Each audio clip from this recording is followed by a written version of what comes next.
সব কিছুই করবে।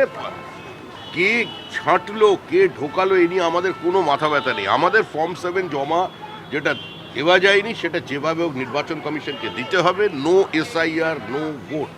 এসআইআরকে সম্পূর্ণ করেই নির্বাচনে যেতে হবে। আর পশ্চিমবঙ্গের মানুষকে একটা ত্রুটিমুক্ত ভোটার লিস্ট উপহার দেওয়া নির্বাচন কমিশনের দায়িত্ব, এবং এটা তাদের দায়বদ্ধতা।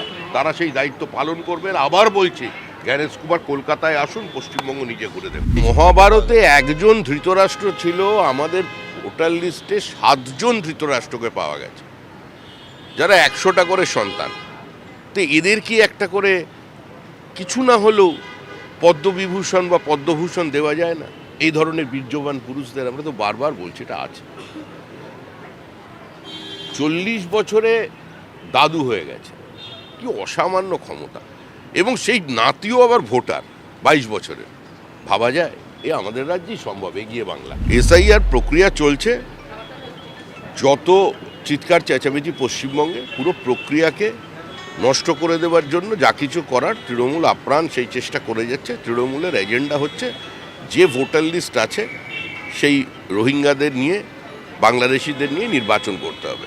এত পাসপোর্ট ইস্যু হয়ে গেছে, পুলিশ ভেরিফিকেশনের দায়িত্ব কার? কেন্দ্র সরকারের নয়, রাজ্য সরকারের। সর্বত্র একটা র্যাকেট কাজ করছে। বঙ্গবাসী এখনো পর্যন্ত নিজের ভালো মন্দ বুঝতে পেরেছেন কিনা, এবার ভোটের ফলাফলেই বা ভোটের দিনে সেটা প্রতিফলিত হতে চলেছে। একজন বিবৃতি দিয়েছে, যদি বিবৃতির কথাই ধরতে হয়, তৃণমূল কোন পথ শিখিয়েছে মানুষকে? যে সিপিএম কেউটে সাপ, যেখানে দেখতে পাবে পিটিয়ে মেরে ফেলো, কোনো বিয়েতে অংশগ্রহণ করবে না। মুখ্যমন্ত্রী বলে দিয়েছিলেন কোন খবরের কাগজ পড়তে হবে কোনটা পড়তে হবে না, সরকারি নির্দেশ।